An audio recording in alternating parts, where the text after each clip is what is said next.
Hi friends, ఈరోజు కొంచెం నేను బరస్ట్ అవుదామని అనుకుంటున్నాను, డిసైడ్ అయిపోయాను.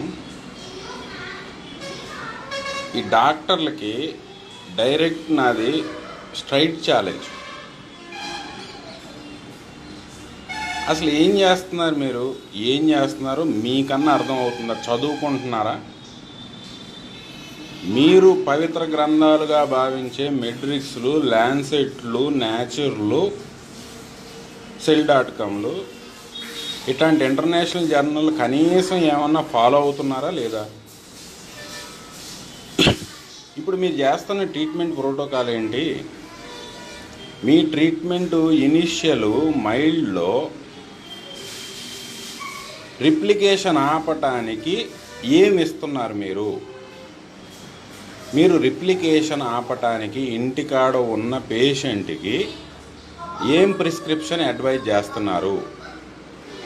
ఎక్కడన్నా ఒక్క చోటన్నా TMPRSS2 ఇన్హిబిటర్ కానీ, ఫ్యూరిన్ ఇన్హిబిటర్ కానీ, RDRP కానీ, 3CL ప్రో కానీ, PL ప్రో కానీ ఏ ఇన్హిబిటర్ అన్నా మీ రిజిమ్లో ఉందా? రిప్లికేషన్ ఆపకుండా మీరు వైరస్ లోడ్ ఎలా కంట్రోల్ చేస్తారు? మీ దగ్గరున్న మీరు రాసే మందుల్లో రిప్లికేషన్ వైరస్ లోడు పేషెంట్ మీ దగ్గరికి రాగానే ఉన్న వైరస్ లోడు పెరగకుండా మీరు ఏమన్నా ఒక్కటి కాకపోతే ఒక్కటన్నా అడ్వైజ్ చేస్తున్నారా?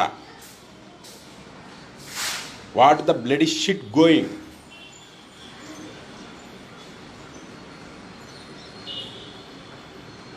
నెక్స్ట్, చాలామంది ప్రిస్క్రిప్షన్లో మీరు ముందేం చెప్తున్నారు? కరోనాకి ఇమ్యూనిటీ పెంచుకోండి అని చెప్పి ఒక పక్క చెబుతా, మీ దగ్గరికి పేషెంట్ రాగానే ఈ మెడాల్లో, ఎంప్రెడ్లో, డెక్సోనాలో ఇనిషియల్ స్టేజ్లోనే ఇచ్చేసి ఇమ్యూనిటీని గొంతు నులివి చంపేస్తా మళ్ళీ ఇమ్యూనిటీ పెంచుకోవడం ఏంటి? మీరు మళ్ళీ గ్లూకోకార్టికాయిడ్స్ రాసి, స్టెరాయిడ్స్ రాసి ఇనిషియల్ స్టేజ్లోనే గొప్ప గొప్ప మహానుభావులు అసలు ముందు నుంచే స్టెరాయిడ్లు పీల్చుకోండి అని చెప్తూ, ఏంటి ఇమ్యూనిటీ అంటే ఏంటి అసలు? What is immunity? White blood cells ఏదైతే డిఫెన్స్ సిస్టమ్ ఉందో, B cells, T cells, okay, B cells 12వ రోజు తర్వాత వస్తాయి యాంటీబాడీలు. అసలు ఇనీషియల్ స్టేజ్లో వచ్చే 10 రోజుల ముందు వచ్చే టీ సెల్ రెస్పాన్స్ని మీరు గ్లూకోకార్టికాయిడ్ వేసి దాన్ని చంపేసి మళ్ళీ ఇమ్యూనిటీ పెంచుకోవడం ఏంటి? ఇమ్యూనిటీని మీరు గొంతు నుండి చంపేసి ఇమ్యూనిటీ ఎక్కడుంది? మీరు ఇచ్చే దాంట్లో ఇమ్యూనిటీ ఎక్కడుంది? ఎక్కడ రిప్లికేషన్ వైరల్ లోడ్ కంట్రోల్ చేస్తున్నారు? ఏం డ్రగ్ రాస్తున్నారు? రిప్లికేషన్ కంట్రోల్ చేయడానికి ఏమీ లేదు. ఇవ్వట్లా. వైరల్ లోడ్ మీ దగ్గరకు వచ్చిన రోజు నుంచి వైరల్ లోడ్ పెరగకుండా కంట్రోల్ చేయడానికి మీరేమి ఇవ్వట్లా. కనీసం మన బాడీ రెస్పాండ్ అయ్యి దాని మీద, మన టీ సెల్స్ రెస్పాండ్ అయ్యి CD8లు, CD4లు దాన్ని కొడదామని చెప్పి వెళ్తూ ఉంటే మళ్ళీ మీరు మెడాళ్ళు, మెంప్రెడ్లు ఇవి రాసేసి మీకు తగ్గిపోద్ది, మీకేం పర్లేదు, ఇంట్లో కూర్చోండి అని చెప్తున్నారా? మీరిచ్చే గ్లూకోకార్టికాయిడ్ ఎలా ఇమ్యూనిటీ పెంచుతుంది, ఎలా డిఫెన్స్ పెంచుతుంది వైరస్ మీద? ఏం ట్రీట్మెంట్ చేస్తున్నారు? కనీసం సెన్స్ ఉండాలిగా. టీ సెల్స్ని చంపేసిన తర్వాత ఏంటండి మీరు డిఫెండ్ చేసేది? వైరస్ని దేంతో డిఫెండ్ చేస్తారు? దాన్ని ప్రశాంతంగా పిల్లలు పెట్టుకోమని చెప్పి దాన్ని ఆపడానికి వస్తున్న టీ సెల్స్ని మీరు ఆపేసి ఎలా బతికిస్తారు పేషెంట్ని?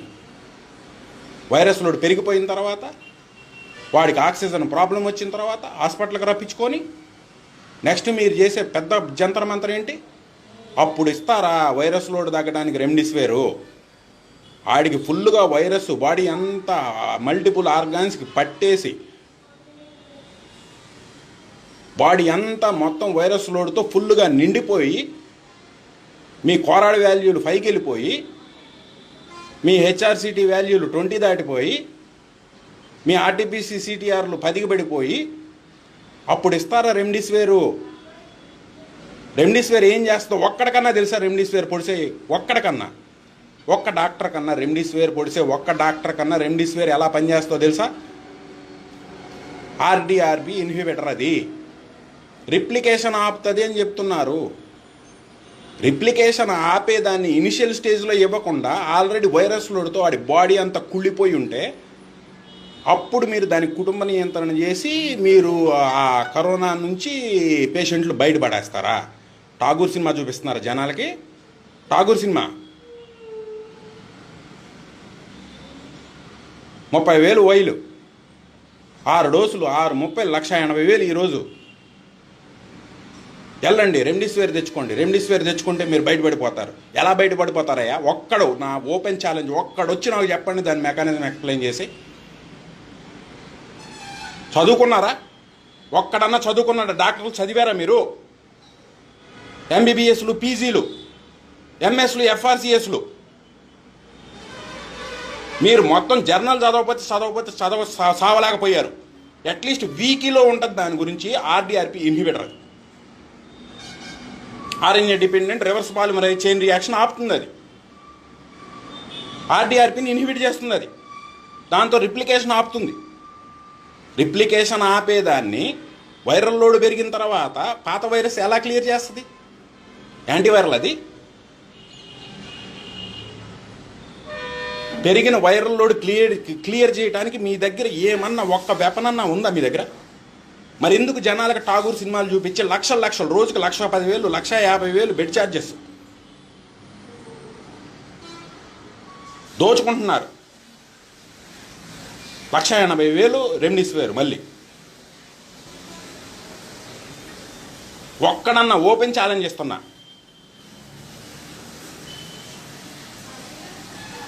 జనాల అమాయకత్వంతో ఆడుకోవటం, వాళ్ళకి ఆశలు కల్పించడం, అది వేస్తే బయటపడిపోతాడు. ఎలా బయటపడిపోతాడు ఆ రెమ్డెసివిర్ వేస్తే? పిల్లలు పుట్టిన తర్వాత కుటుంబ నియంత్రణ చేసుకుంటే మీకు పిల్లలు పుట్టకుండా ఉంటారంటే అట. పిల్లలు పుట్టేశారా? ఆల్రెడీ పిల్లలు ఆల్రెడీ పుట్టేశారు. దాంతో ఫైట్ చేయాలి.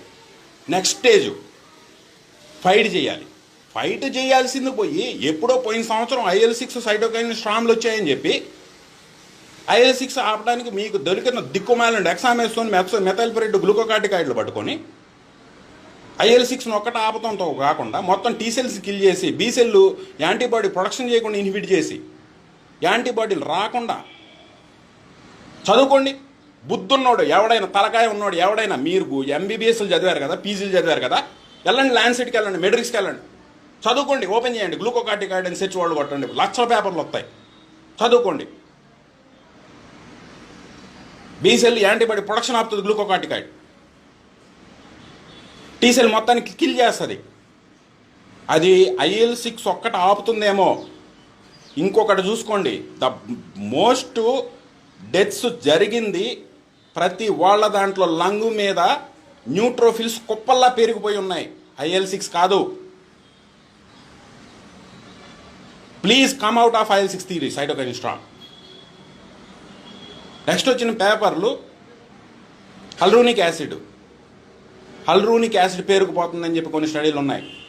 కొన్ని పోస్ట్ మార్టం అడాప్సీ రిపోర్ట్లో న్యూట్రోఫిల్స్ నెట్స్ ఫామ్ చేసి లంగు చుట్టూ, అది కూడా హైపోక్సియా కారణం అవుతుంది.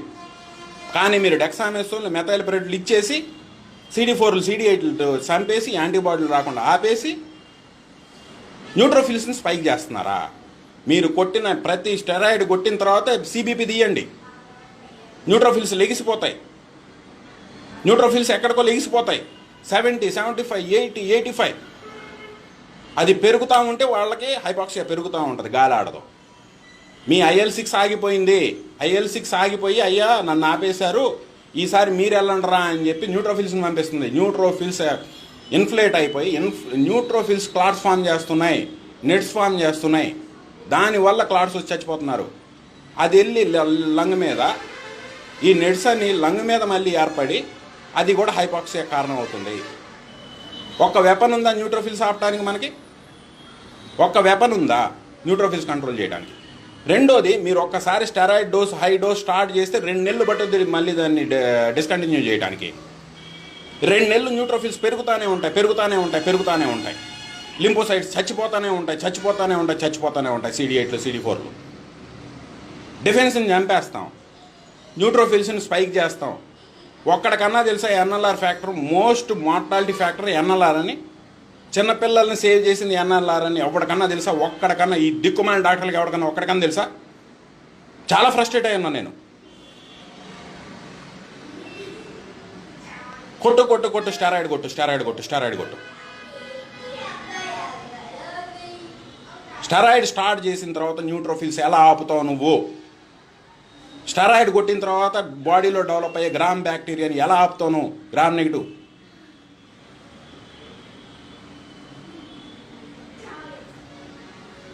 ఒక్కసారి మళ్ళీ మీ ప్రోటోకాల్ మొత్తాన్ని రీచెక్ చేసుకోండి.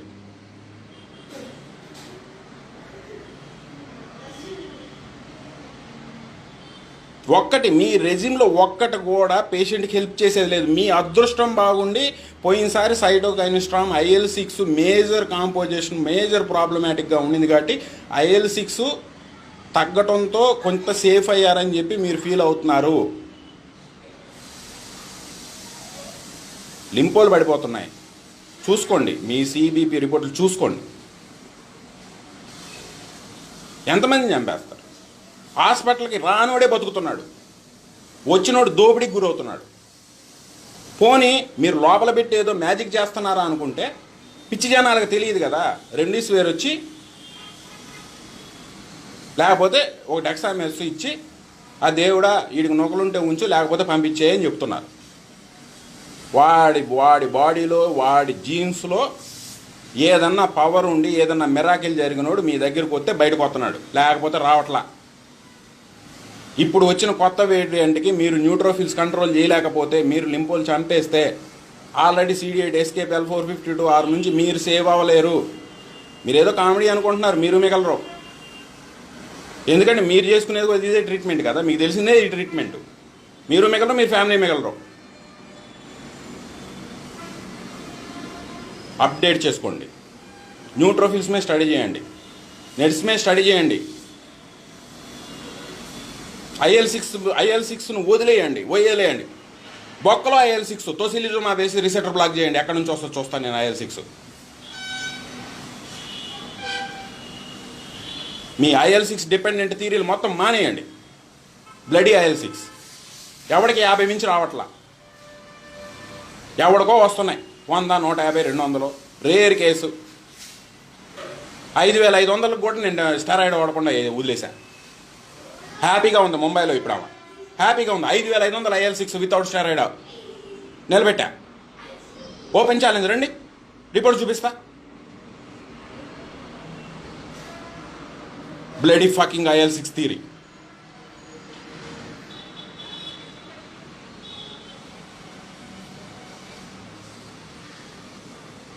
జనాలకి ఠాగూర్ సినిమాలు చూపించద్దు. ఆల్రెడీ వాళ్ళ కర్మ గాలిపోయి ఉన్నారు. పొద్దున మార్నింగ్ చచ్చిపోయాడు ఒక పేషెంట్. 36 రోజులు పెట్టి కూర్చున్నారు. 40 లక్షలు తీసుకున్నారు. రోజుకి 1,10,000 నుంచి 1,20,000 ప్లస్ మెడిసిన్స్. పొద్దున్నే పంపించేశారు. 36 రోజుల నుంచి కోలుకోలే ఆయన.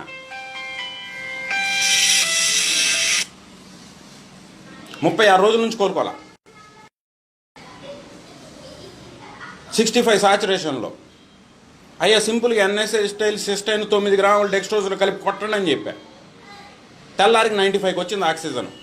మళ్ళీ మీ దిక్కుమాలిన స్టెరాయిడ్ వేసి చంపేశారు ఆయన్ని. ఇలా శుభ్రంగా కోలుకున్న ఆయన్ని మళ్ళీ స్టెరాయిడ్ వేసి సైకోసిస్ తెప్పి ఎడ్రినల్ ఇన్సఫిషియన్సీ పిచ్చి బట్టి పైపులన్నీ బీకేసుకొని చచ్చిపోయాడు ఆయన. ఎడ్రినల్ ఇన్సఫిషియెంట్ తెలుసా మీకు అసలు? ఎడ్రినల్ గాడిని ఫుట్బాల్ ఆడుకుంటా మీ బొక్కలో స్టెరాయిడ్లతో పిచ్చెక్కిస్తున్నారు జనాలకి.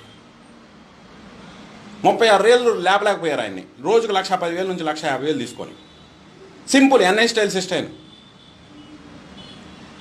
ఒకేసారి షాక్ డోస్ కొడితే 95కి వచ్చింది. 95కి వచ్చినోడిని కాపాడుకోవాల్సింది పోయి 95కి వచ్చినోడిని కాపాడుకోవాల్సింది పోయి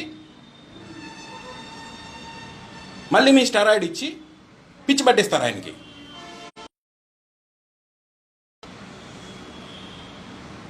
అప్డేట్ చేసుకోండి. తొక్కలో సంవత్సరం క్రితం హెచ్క్యూసీలు ఇంకా ఇంకా ఇంకా ఇంకా అప్డేట్ చేసుకోండి. ఎంతమంది చంపేస్తారు వాళ్ళ ఆస్తులన్నీ దోసుకొని. జరిగేదంతా చెప్తున్న ఠాగూర్ సినిమా. వీళ్ళ IL-6 థియరీ కొత్త వేరియంట్లకు పనిచేయదు. అది hyper inflammatory.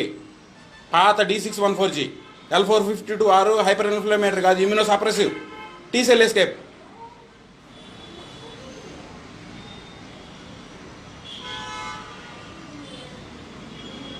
Please mind this. Doctors open challenge, ఎవడైనా సరే మీ బ్లడీ ఫకింగ్ రెమ్డెసివిర్ థియరీలు, స్టెరాయిడ్ థియరీలు రండి, ఓపెన్ డిబేట్కి రండి. రేపు నుంచి రండి ఫేస్బుక్లో. ఎలా పేషెంట్ని మీరు కాపాడతారో గట్స్ ఉన్న ఎనీ డాక్టర్ మీరు నిజంగా చదువుకొని ఉంటే ఐఎమ్ ఓపెన్ ఛాలెంజ్, రండి ఫేస్బుక్ వాళ్ళ మీదకి రండి, డిస్కస్ చేద్దాం ఓపెన్గా రండి. మొత్తం పేపర్లు, మీ మెడ్రిక్స్లు, మీ NCBIలు, మీ ల్యాన్సెట్లు, మీ సెల్.comలు ఈ పెట్టే మాట్లాడతాను నేను. రండి, ఓపెన్ ఛాలెంజ్. కాస్టాలు కుప్పలు కాస్టాలు కుప్పలు కాలుతున్నాయి. శ్మశానాల్లో ఖాళీ లేకుండా చేశారు మీరు.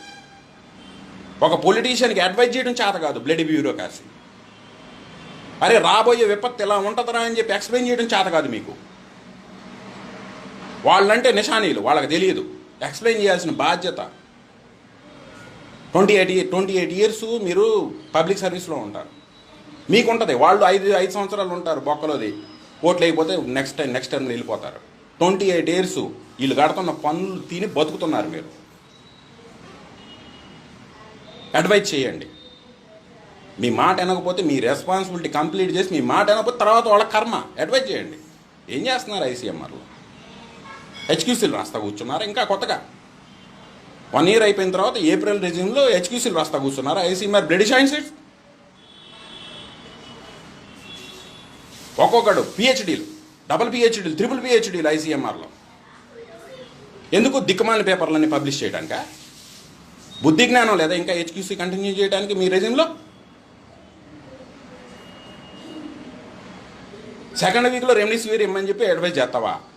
చదువుకున్నావా? ఒక డబుల్ PhD, ట్రిపుల్ PhD చదువుకున్నావురా?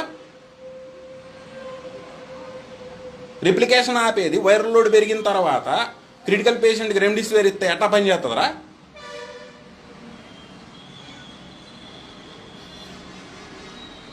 మళ్ళీ దాంట్లో member ICMR AIIMS director Randeep Guleria మీడియాకు వచ్చేమో రెమ్డెసివిర్ క్రిటికల్ పేషెంట్కి ఇవ్వద్దు అంటాడు.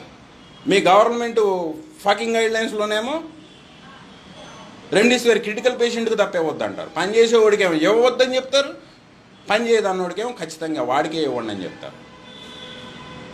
వాడు ఎందుకంటే వాడి ప్రాణాలు గాలిలో ఉంటాయి కాబట్టి, ఏదో ఒకటి చేస్తే వాడు బతుకుతాడన్న ఆశ ఉంటుంది కాబట్టి వాడి ఆతృతని ఎన్కాష్ చేసుకోవడానికి ఇవాళ 1,80,000. ఆ రెమ్డెసివిర్ వెలుగురి ఎంత తెలుసా? $1 లోపు. $1 లోపు తయారవుద్ది ఆ వెలుగురి. వీడు ఆ వెలుగురికి పేటెంట్ అయిపోయిందని చెప్పి గిలియడ్స్ వాడు మళ్ళీ దాన్ని ఇంకొక దాని కింద మార్చి మళ్ళీ మన లివర్ మళ్ళీ దాని వెలుగురికి మార్చుకొని మన బ్లడ్లోకి ఇస్తుంది. ఈ పేటెంట్ గేమ్స్. ఆ $1 ప్రొడక్షన్ అయ్యేదాన్ని ఇవాళ 1,80,000. అది క్రిటికల్ పేషెంట్కి ఇస్తారా? ఏం చేసుకుంటారు? ASTలు ALTలు ఆల్రెడీ సంకనాగిపోయి ఉంటుంది. వైరస్ లోడ్ ఫుల్గా పెరిగిపోయి వాళ్ళ లివర్ సంకనాగిపోయి ఉంటుంది. పోయి రెమ్డెసివిర్ కొట్టంగానే AST లివర్ ఫంక్షన్ టెస్ట్ చేయండి, కిడ్నీ ఫంక్షన్ టెస్ట్ చేయండి, క్రియాటిన్ LDHలు ఆడిపోయి ఉంటాయి, ALTలు ASTలు ఆడిపోయి ఉంటాయి, చేయండి. దరిద్రులారా, ఇంకైనా మారండి. కేసులు పెట్టుకుంటారా? పెట్టుకోండి. జడ్జి దగ్గర పెడతా ఈ పేపర్లన్నీ జడ్జి దగ్గర పెడతా. నా మీద కేసు, మేము మీద రివర్స్ కేసు పెట్టి మొత్తాన్ని ఇమీడియట్గా బొక్కలో దూసేస్తాడు. ఏమనుకుంటున్నారు దరిద్రులారా?